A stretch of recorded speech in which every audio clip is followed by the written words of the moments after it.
Assalamualaikum warahmatullahi wabarakatuh. Alhamdulillahirabbil alamin. Wassalatu wassalamu ala rasulil karim wa ala alihi wasahbihi ajma'in. Amma ba'd. Kalamulla Rabbul alamin. Punyamiக்க இந்த ரமணானுடைய நாட்களில்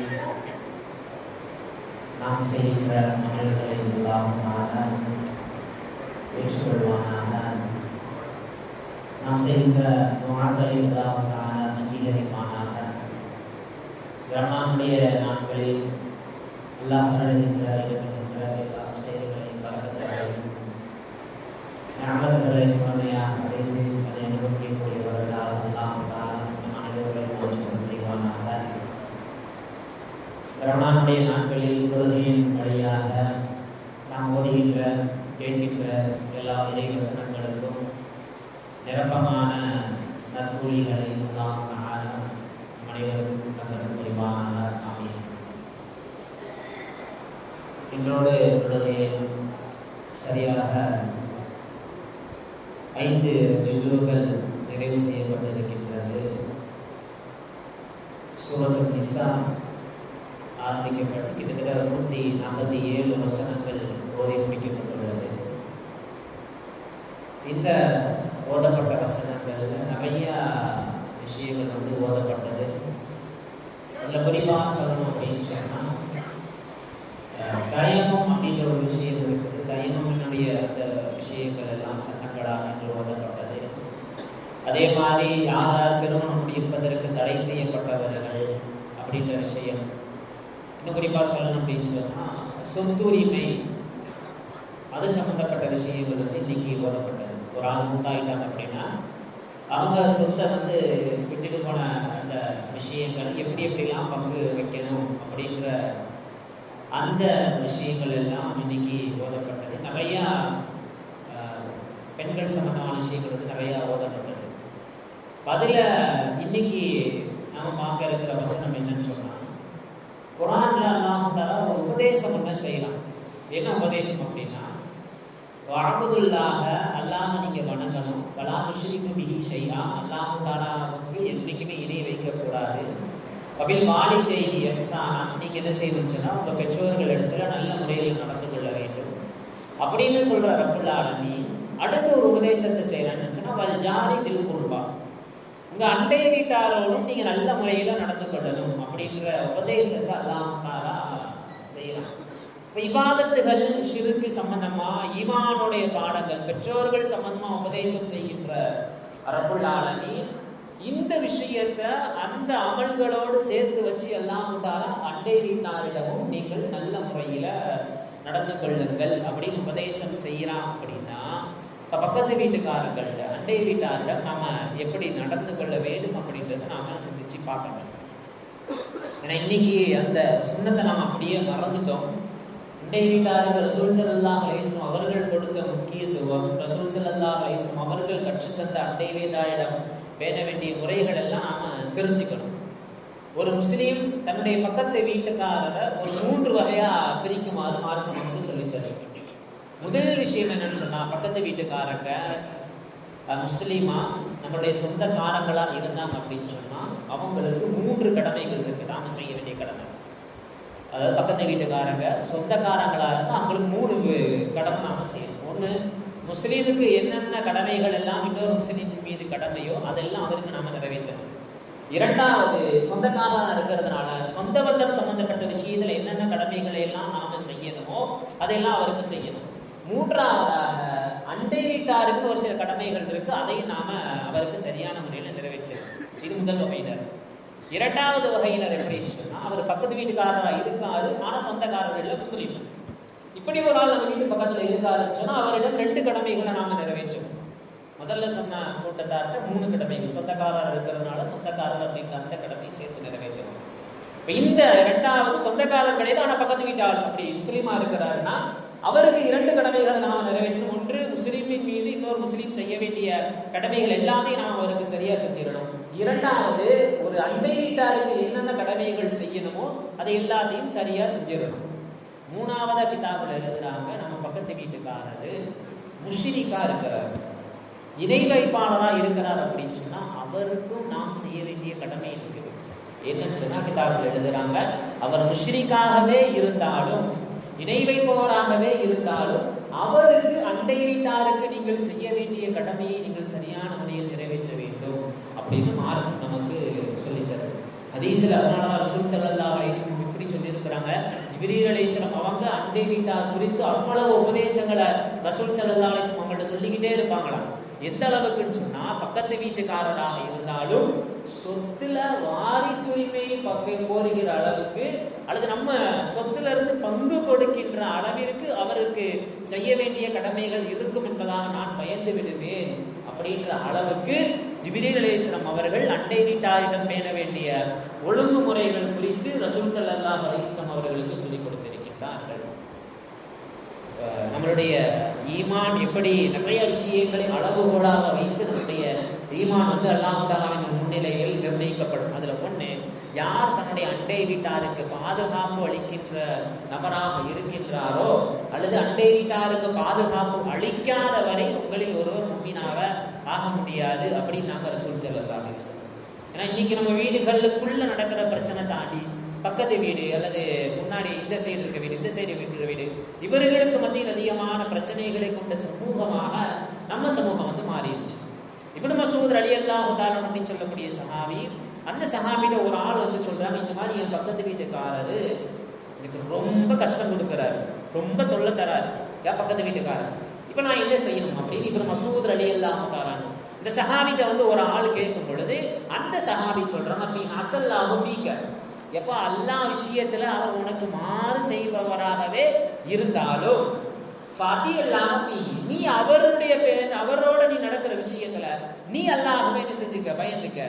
அவர் அல்லாஹ்வை பயப்படல அல்லது அவர் அல்லாஹ்வை பயப்படாம எனக்கு மாறு செய்யறாரு தொல்லை தந்தாலும், அவர் அல்லாஹ்வுக்கு மாறு செய்யக்கூடிய காரியங்கள் உனக்கு செய்தாலும் நீ அல்லாஹ் தஆலாவிற்கு வழிபட்டு செய்ய வேண்டிய காரியங்களை நீ அவருக்கு சரியான முறையில் செய்துவிடு அப்படின்னு இப்னு மஸ்ஊத் ரலியல்லாஹு தஆலா அவங்க சொல்லியிருக்கிறாங்க. ஒரு பெண் பகல் முழுக்க நின்று நோன்பு வைக்கிறார், தஸமு நஹாரஹா வ தகூமு லயாலிஹா, இரவு முழுக்க நின்று வணங்குறா ஒரு பெண்.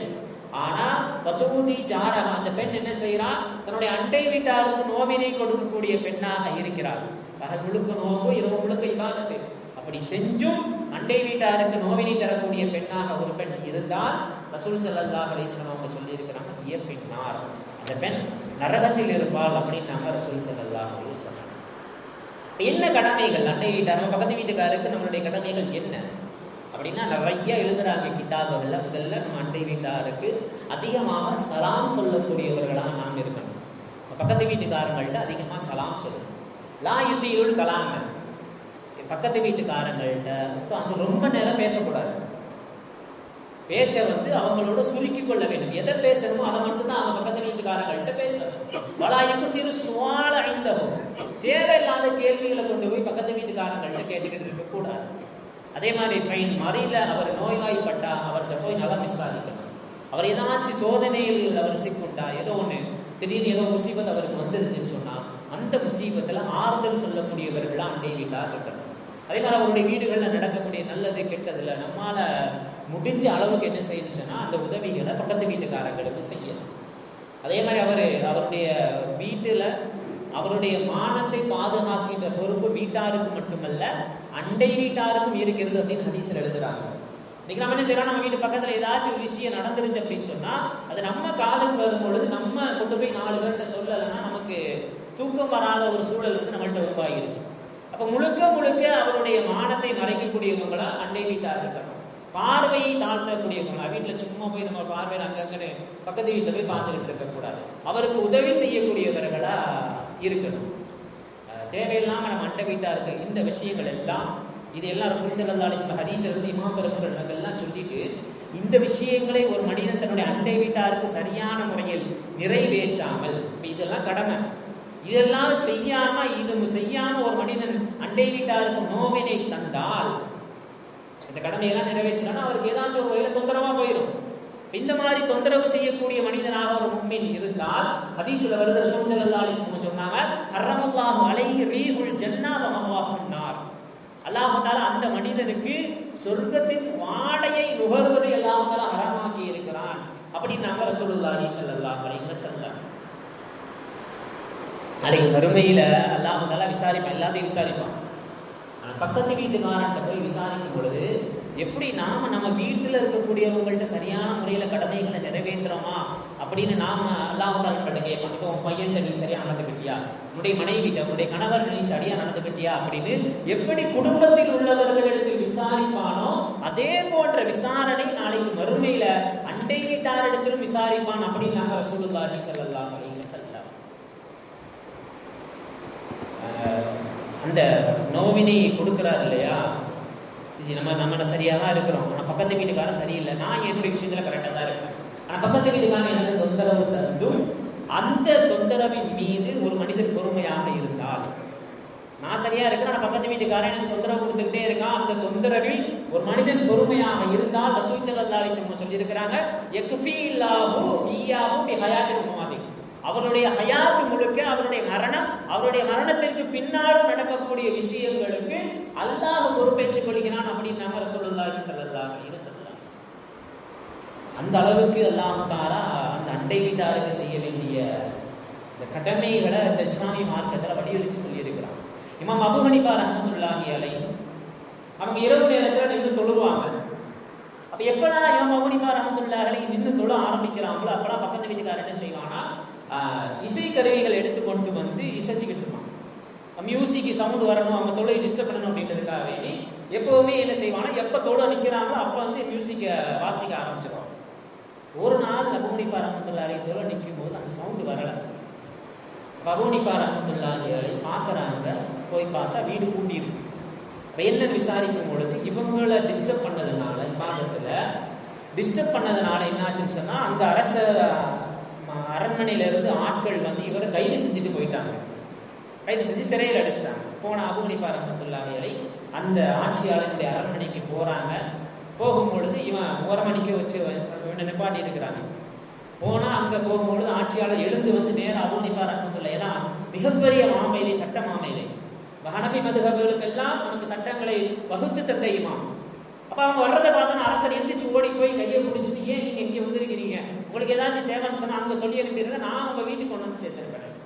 அப்போ அபூ ஹனீஃபா ரஹ்மத்துல்லாஹி அலைஹி கேட்குறாங்க, இந்த மாதிரி என் பக்கத்து வீட்டுக்காரன் நீங்கள் அரெஸ்ட் பண்ணிட்டு வந்தீங்க அப்படிங்கும் பொழுது அவன் யார் அப்படின்னு விசாரிக்கும் பொழுது இந்த ஆள் தான் உங்களுக்கு ரொம்ப தொந்தரவு கொடுக்குறதா எங்களுக்கு செய்தி வச்சு அதனால தான் கைது செஞ்சுட்டோம்.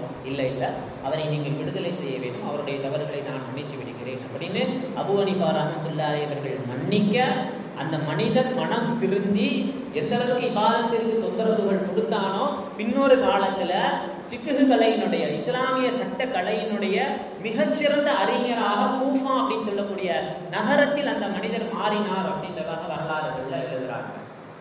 அந்த அளவுக்கு அண்டை வீட்டாருக்கு பேண வேண்டிய முறைகளை நாம் பார்க்கணும். ஹசன் பஸ்ரி ரஹ்மத்துல்லாஹி அலைஹி அவங்க ஒரு தடவை தூங்கிக்கிட்டு இருக்கிறாங்க பகல் நேரத்தில். எப்போவுமே அந்த நேரத்தில் தூங்க மாட்டாங்க, அந்த நேரத்தில் தான் தூங்கிக்கிட்டு இருக்கிறாங்க.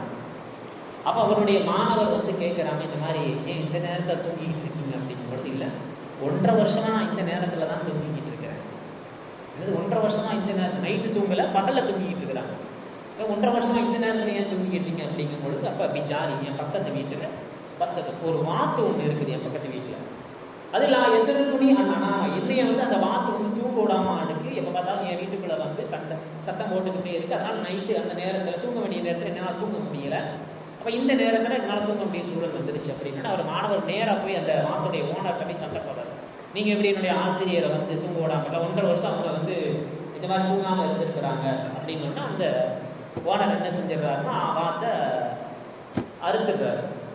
அடுத்த உடனே அந்த செய்தியை கொண்டு வந்து இந்த ஹசன் பஸ்ரி ரஹ்மத்துல்லாஹி அலைஹி அவங்கள்ட்ட சொல்லும் பொழுது, ஏன்பா போய் சொன்னேன், ஏன்னா ஹதீஸ்லையும் ரசூல் ஸல்லல்லாஹு அலைஹி வஸல்லம் வாழ்க்கை நடைமுறையில் எப்படி இருக்குன்னா, ஹுஸ்னுல் ஜவாரி, அதாவது அண்டை வீட்டாரிடம் பேண வேண்டிய ஒழுங்குமுறை அப்படின்றது இஹ்திமாலுல் அதா, அவர் நோவினை கொடுத்தால் அதை சகித்துக் கொள்கின்ற விஷயத்தை தான் ரசூல் ஸல்லல்லாஹு அலைஹி வஸல்லம் சொல்லி இருக்கிறாங்களே தவிர அந்த நோவினையை சண்டை போட்டு தடுக்கணும் அல்லது வாதம் செஞ்சு தடுக்கணும் அப்படின்ற விஷயத்தை லாக்கஃபுஹு இல்லாதா, அந்த நோவினையை தடுக்க வேண்டும் அப்படின்னு ஹதீஸ்ல ஒரு தடவை ரசூல் ஸல்லல்லாஹு அலைஹி வஸல்லம் சொல்லி தரல அப்படின்னு இமாம் ஹஸன் பஸரி ரஹ்மத்துல்லாஹி அலைஹி அவர்கள் சொன்னதாக வரலாறு உண்டு. இமாம் மாலிக் இப்னு தீனார் ரஹ்மத்துல்லாஹி அலைஹி தங்களுடைய வீட்டு பக்கத்துல ஒரு யஹூதி, அந்த யஹூதியுடைய நஜீஸ் எங்க விழுன்னு சொன்னா இமாம் மாலிக் இப்னு தீனார் ரஹ்மத்துல்லாஹி அலைஹி அவங்களுடைய வீட்டுல எந்த இடத்துல நின்று தொழுவாங்களோ அந்த இடத்துல தான் பக்கத்து வீட்டினுடைய யஹூதியினுடைய நஜீஸ் விழும்.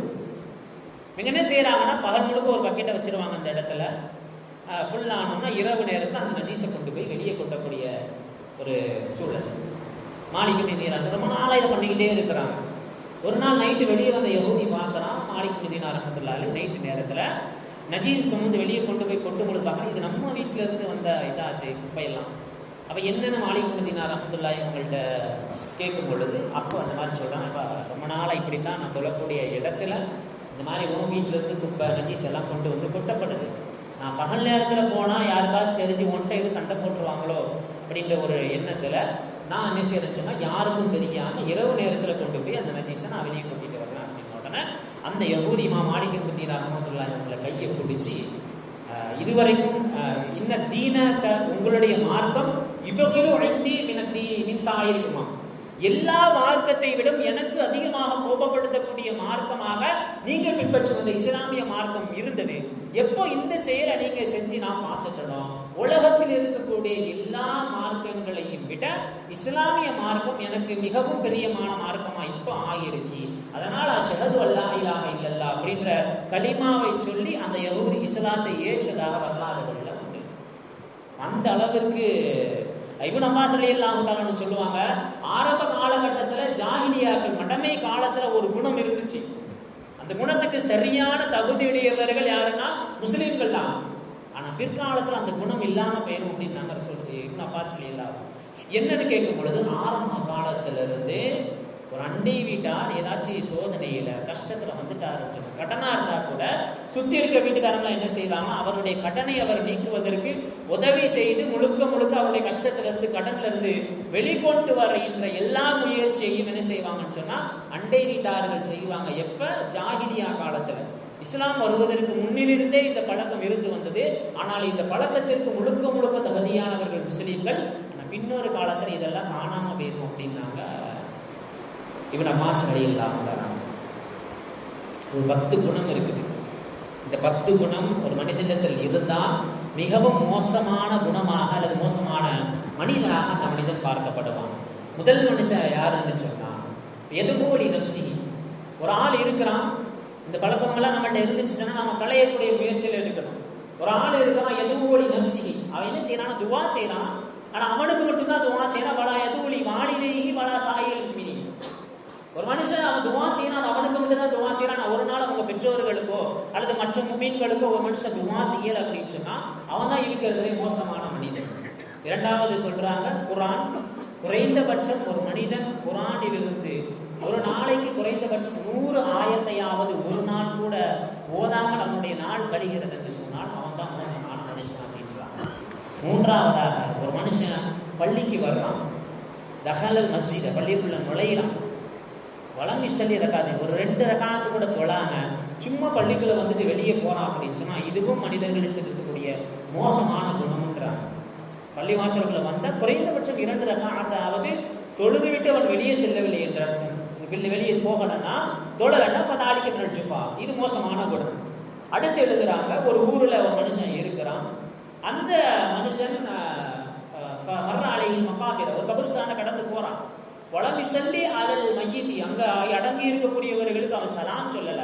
வலம் எதோட அந்த மனுஷன் அந்த அடங்கி இருக்கக்கூடிய நபர்களுக்கு துவா செய்யலைன்னா ஃபதாலிக மினல் ஜுஃபா, அதுவும் மோசமான குணம்னு கிதாப்ல எழுதுறாங்க. இப்போ நம்ம கபிரிஸ்தானை கடந்து போகிறது குறைந்தபட்சம் நபர்களுக்கு சலாம் சொல்லக்கூடியவர்களா இருக்கு. அதே மாதிரி ஒரு ஊருக்கு போற ஜும்மாவுடைய நாள்ல அந்த ஊர்ல ஜும்மா தொழுவதற்கான எல்லா வாய்ப்புகளும் இருக்கு. ஆனா என்ன செய்யணும்னு சொன்னா ஜும்மா தொழுகையை விட்டு அந்த பயணத்தை நாம் மேற்கொண்டால் ஃபதாலிக மினல் ஜுஃபா, அதுவும் மனிதர்களுக்கு இருக்கக்கூடிய மோசமான குணம் கிதாப்ல எழுதுறாங்க. ஆறாவது எழுதுறாங்க, ஒரு ஊர்ல ஒரு ஆலிம் இருக்கிறார், அந்த ஆலிமிடம் சென்று மார்க்க சம்பந்தப்பட்ட விஷயம் எதுவும் கேட்கப்படவில்லை என்று சொன்னால் கேட்காத அனைவரும் மோசமானவர்கள் கிதாபுல். உங்களுக்கு ஏதாச்சும் ஒரு விஷயத்தை குறைந்தபட்சம் ஒரு எழுத்தையாவது அந்த நபரிடத்தில் சென்று இல்மை கற்றுக்கொள்ள வேண்டும். அப்படி கற்றுக்கொள்ளாத அனைவரும் அனைவரும் மோசமானவர்கள் கிதாபில் எழுதுறாங்க. 7வது, ஒரு மனிதர் விருந்துக்கு கூப்பிடுறாரு, விருந்துக்கு செல்வதற்கு எல்லா தகுதிகளிலும் இருந்தும் அந்த விருந்துக்கு அவர் பதிலளிக்கவில்லை என்றால் பதாளிக்க நிகழ்ச்சிப்பார். 8வது, 2 பேர் நண்பர்களா இருக்கிறாங்க. இந்த நண்பர்கள் ஒருத்தர் நல்லா பேசிக்கிறாங்க, ரொம்ப க்ளோஸில் இருக்கிறாங்க. ஆனால் துவா அப்படின்னு வரும் பொழுது ஒருவர் இன்னொருவரை அந்த துவாவில் நினைவு கொள்ளவில்லை, இவரும் இவரை பற்றி துவாவில் நினைவு கொள்ளவில்லை என்று சொன்னால் அந்த மனிதர்களும் அவர்களும் மோசமானவர்களை கிதாபில் எழுதுகிறாங்க.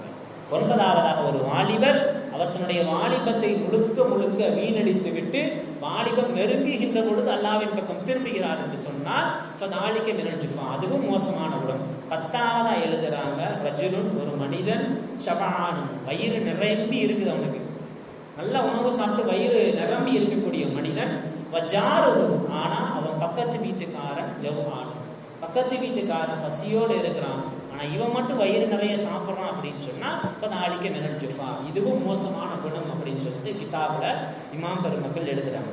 இவ்வளவு வழிகாட்டுதலை பெற்றிருக்கின்ற நாம் நம்முடைய பக்கத்து வீட்டுக்காரர்களிடம், அண்டை வீட்டாரிடம் எப்படி நடந்து கொள்கிறோம் என்பதை சிந்தித்து பார்க்க வேண்டும். அவர்களிடத்தில் நல்ல முறையில் நீங்கள் நடந்து கொள்ளுங்கள் என்பதுதான் இந்த ஓதப்பட்ட வசனங்களிலிருந்து நாம் பெறுகின்ற பாடமாக இருக்கின்றது.